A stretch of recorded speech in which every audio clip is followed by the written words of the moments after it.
And authorities confirm here a death investigation is underway. Malcolm James McCormick, age 26, died of an apparent overdose. Wednesday, the feds charged 28-year-old Cameron Pettit from the Hollywood Hills with one count of distributing a controlled substance in connection with Mac Miller's death and accused Pettit of selling counterfeit oxycodone pills laced with fentanyl to the rapper. Mac Miller's tragic overdose was accompanied by some of the worst substances. We had uppers, we had downers, and even delivery drivers who worked as escorts. But fake drugs got into the mix and left Mac Miller dead, and began a major federal investigation with plenty of arrests. So let's get into it.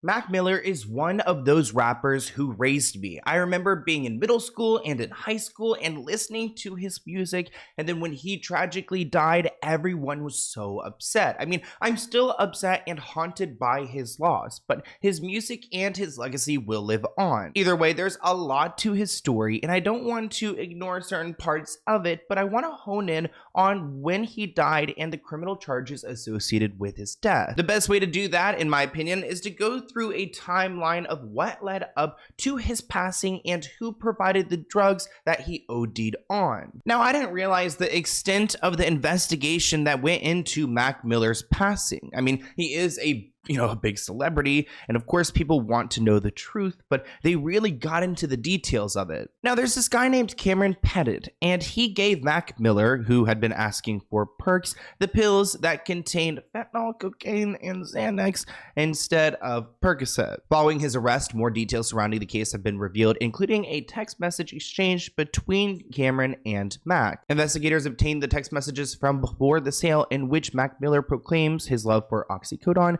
and asks for bars of Xanax and a ball of coke. Now, clearly Mac Miller wasn't in a good headspace, and if you guys want me to do a deep dive on his childhood trauma, let me know in the comments below. But on the morning of September 5th, 2018, we find ourselves at 12:56 a.m.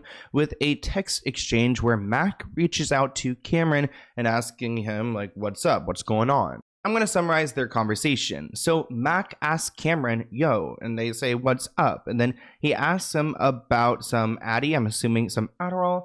Then Mac asks about some lean, and then he asks about some perk. Mac goes on saying that he likes them, that he wants them, and then Cameron said he can get them about an hour or two. He asked if he can get 10 of those and 10 bars and a ball of coke, so he really wanted a lot. Mac asks if he could drop it off at the studio, so he says yes, he can do it, and Mac was going to send him the address. And it seems like at this point, Mac really wants these drugs. He's asking like, what time, when are you going to be here? Now, these texts aren't great for Cameron because it establishes that Cameron agreed to provide him with these drugs, these blues and these 30s, a perk 30.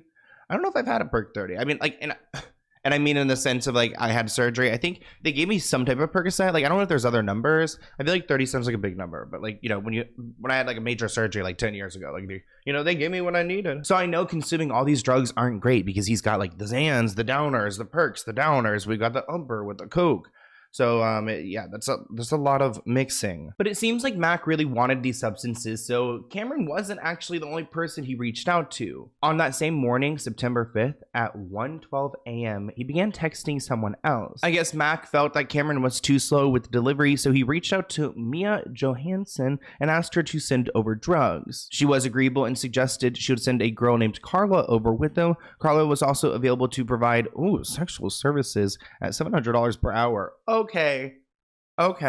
Ooh, this is a story, huh? Mac asked Mia, do you have snow bars and blue perks? She says, I have it all. They go through discussing a variety of drugs, and she's bartering with him on what she's got available. He asked how long. She responded with 30 minutes. She replied with the total, which was 5 Oxy, 5 bars, 5 Norco, 10 Addies, and then 2 Gs for free. And then a girl $700, so total $1,025. Now at 2:02 a.m., it's been about an hour after Mac had reached out to Cameron and about 15 minutes since he figured out his deal with Mia. Cameron sent the following message to Mac saying, I got sidetracked, I'm coming now. Mac said, for sure, which I guess he just was going to take all the drugs that he can get, which is so sad because you see someone who's in pain, and with an order like this, I mean, I guess the dealer could only hope it's for a bunch of people, not just this one person. I don't know what the status was like at the studio, but maybe he was sharing with people around. After both drug dealers made their deliveries to Mac Miller, he was then texting Mia about payment, and he also requested one more hour with the girl that was sent along. So it seems like he was soliciting sex work from these people, and they were kind of like pimping this girl out, the delivery girl. This report writes, exchanges between Mac and Mia show them talking about cash and whether or not he would like to extend for an hour. Special Agent Fung says that he believes the messages refer to Mac purchasing an extra hour of prostitution services with this dealer, this, I guess, pimp, to say the least. Now, that next day came along, but Mac Miller wasn't paying these dealers. So Mia was blowing up Mac's phone looking for her payment, saying that he owed $3,000 for Carla's services, $600 each, because he got a discount for using her for so long. So he really enjoyed the sex worker. And then $325 for the drugs. This is on September 6th. And actually, Mac Miller's mother told the coroner's investigator she spoke to him the night before his death. He had been in good spirits, seeming really excited about the new album and upcoming tour. Mac's assistant agreed, saying that Mac was feeling very positive about his projects, but said he had a tendency to slip into drug binges. He had an episode 3 days before the one that left him passing. Which brings us to September 27th, the day that Mac Miller was pronounced dead. Mac Miller's personal assistant, making a daily visit to his home in the San Fernando Valley section of Los Angeles, found him unresponsive on his bed at 11:30 a.m. The assistant moved the body to the floor and performed CPR at the direction of a 911 operator. Paramedics soon arrived and Mac Miller was declared dead 16 minutes after the initial call. This is going to be hard to listen to, but we actually have audio of his friends making this 911 call, and I wanted to include it, so if you want to hear it, let's react to it together. Okay. Are you there with him now? When's the last time you saw him or talked to him? Yesterday, please. Okay. Stay with me on the line, okay? We're already on the way there now. I'm going to give you instructions. Can you wake him up? I'm going to give you instructions. Stay with me on the line, okay? You found him on the bed, on the floor? Okay, listen, so I can help you. The only way we're going to help your friend is if you follow my... Hello, sir? Hello? So clearly his assistant was in shock and was distressed. Mac Miller died from an accidental overdose due to a combination of toxicity, saying cocaine, alcohol, and powerful opioid fentanyl were found in his system. Which I always thought that fentanyl was something that if you took like right away, you like die. Wouldn't that be the cause of it? But I guess like all of it mixing together really makes it much worse. Hi, David. We arrived to a heavy media and police presence here outside of the Studio City home of rapper Mac Miller. And authorities confirm here a death investigation is underway. Real name is Malcolm James McCormick, age 26, died of an apparent overdose. This was breaking news everywhere because Mac Miller was a huge rapper and nobody saw this coming, especially from such a young guy. Law enforcement found a plastic bag inside a coat hanging in the rapper's bathroom closet. The bag contained a number of pills. Special Agent Fung goes on to detail evidence that shows Mac consumed the counterfeit oxycodone pills that contained fentanyl before his death. Shortly after his death, law enforcement discovered a magazine in an open safe in Mac's bedroom with blue-colored powder and multiple indentations visible on its cover. So from, I guess, like using the drug, pressing it, crushing it up, and like snorting it. Even though it was hard for the world to accept that Mac Miller had passed away, it wasn't hard for investigators to figure out how and who. Based on the text messages, Cameron was charged with selling the fentanyl to Mac Miller. And it wasn't a light charge because he was sentenced to 17 years for his role in the death. Which I want you to comment below. What do you guys think of that amount? 17 and a half years. Cameron is 23 years old and he was arrested by special agents,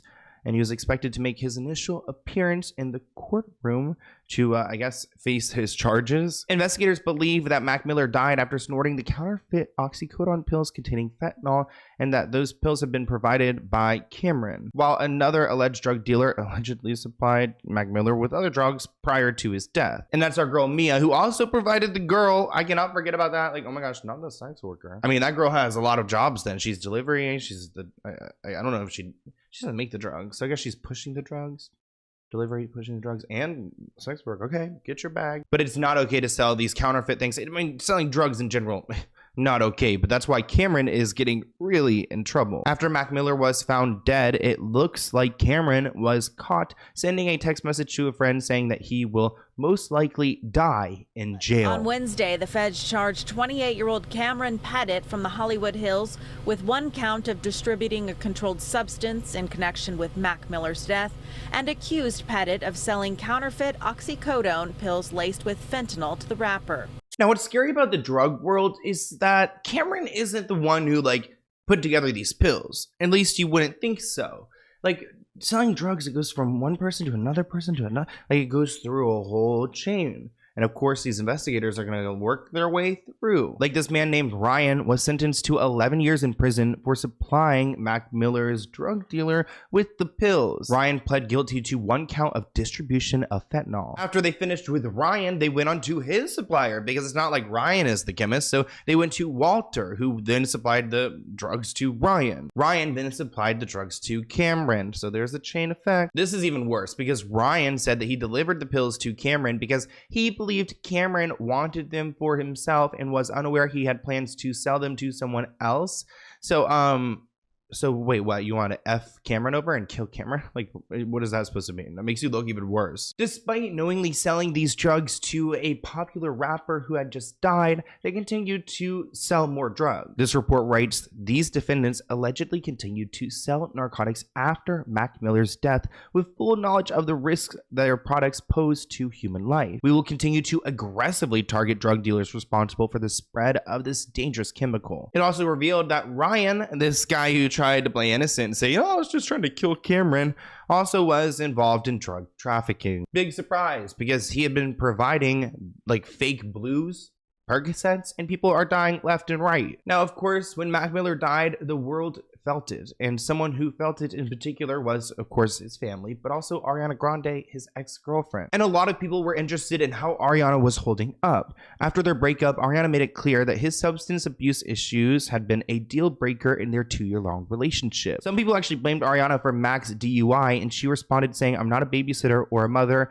and no woman should feel they need to be. She says, of course, I didn't share about how hard or scary it was while it was happening, but it was. After Mac Miller's arrest, she tweeted, please take care of yourself. Mac Miller was also open about his issues with depression. If you guys want a deeper dive about his childhood and his trauma, let me know in the comments below. But he says, I had a drug problem for a long time. It wasn't just in music, but I definitely was going through a drug problem, and I think it was more my state of mind. I was just pretty depressed. 1 year later, Mac Miller admitted during a documentary for Fader that he hates being sober, and he'd rather be the corny white rapper than the drugged out mess who can't get out of his house. Overdosing is just not cool. He even said, you don't go down in history because you overdose, you just die. Whew, that makes me my stomach ache. And while I'd like to say Mac Miller's right, because I don't want to disrespect him, he's not, because he didn't just die and disappeared. People still remember him. I mean, do you guys remember him? Comment below. We'll see. We'll see if you guys do. Some people might be like, who's Mac Miller? I don't know. I'm getting older, but it wasn't that long ago. We all know Mac Miller, right? But let's go ahead and open a letter. This is a P.O. Box package from Alex. It looks like Alex, but it has an extra E and an H in it. Aehlex. Alex? Okay, to Sloan. Wait, do we have a letter with it? Oh, we just have to Sloan. Okay, it looks like it's a cute iPhone case. Cute. It's what is it? This isn't a cultural appropriation if I use this, right? It says Alex. I don't even know what the brand. It doesn't say anything else. Thank you. Clear case for iPhone from Alex. I guess I'll try to look for it. Link below. I don't know what else. Yeah. Okay. Well, thank you. We appreciate it. Let me know, guys, in the comments below. Is this? I don't know. It's cute. I don't really watch anime. Thank you. I appreciate it, and I love that you guys are tuning in, and I love opening your guys' little gifts. Maybe they made this art. I'm not trying to underestimate it. Maybe they drew this, which if they did, I don't even know. And also, I'm not even trying to say I don't even know what it would be. What culture would it even be? Because I don't even know what anime. Is this American culture? I don't know. But if you did do this art, I can't. I can't even imagine how to do that. I could never. But thank you so much, and I'll see you guys in a new video soon. Bye, guys.